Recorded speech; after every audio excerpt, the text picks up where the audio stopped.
We're in the panhandle of Texas with Eric Black at Black&Myers Feed Yard. Talk about some of their treatment protocols. We're standing down here in windy Vega, Texas, Eric, and this weather that we've had lately has been up and down and just hard on cattle. How you guys been handling it? Well, we've been fairly fortunate. The cattle are surprisingly tough, but it's always a challenge when you get cattle out of sale barns, you know, especially respiratory disease. It's probably our #1 challenge is keeping cattle healthy and treating respiratory disease.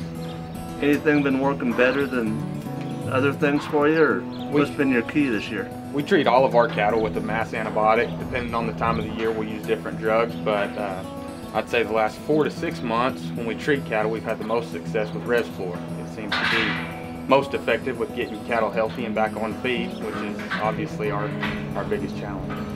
So you're dealing with mainly lightweight cattle, heavy? We primarily deal with 2-weight to 5-weight cattle when they come in, and we keep them 50 to 60 days and then either send them out to pasture or on to commercial feed yards like Freon Industries or some of the bigger corporate yards. Okay, great. And so if someone's looking at that type of cattle, what do you think has been the absolute key factor in your success in your treatment? Well, first off, it's animal husbandry. You got to pull the cattle at the right time. Get them before they get too sick. Then you got to use an effective antibiotic, and then obviously the nutritional challenges that come with that. If those cattle don't get healthy quick, they go off feed, and then the antibiotic doesn't seem to matter. Yep. So something like something that antibiotic acts fast is a critical thing. You know, like I said, we're always open-minded to new things, and when Resflor came out, and since it's been out, it's been our most effective treatment. Not going to say it'll always be, but so far we like what we've seen.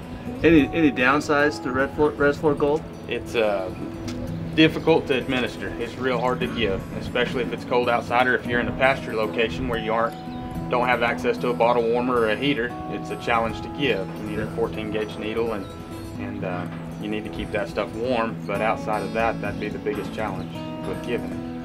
Now of course we have some free tools and stuff. How do those work out for you?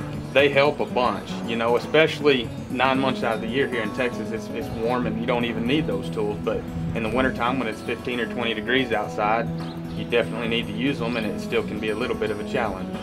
But 9 months of the year we haven't seen much. You know, if the temperature's 35 and warmer, you don't have much of a problem with it. When it gets colder, it sure gets thick. Well, great. Is there anything you tell the audience about using Resflor Gold, or anything you'd like to add? Not that I know of. We've had some success with it, and we like what we've seen. And the other benefit to it is it's a little bit, it's a little cheaper, more economical to give, especially in a deal like this with not many days on them. You got to watch how many dollars you get in those cattle, and it's considerable cheaper than the competitive antibiotics. Great. Well, we appreciate your time and letting us come down and visit you. As you can see, Resflor Gold has been effective in this operation.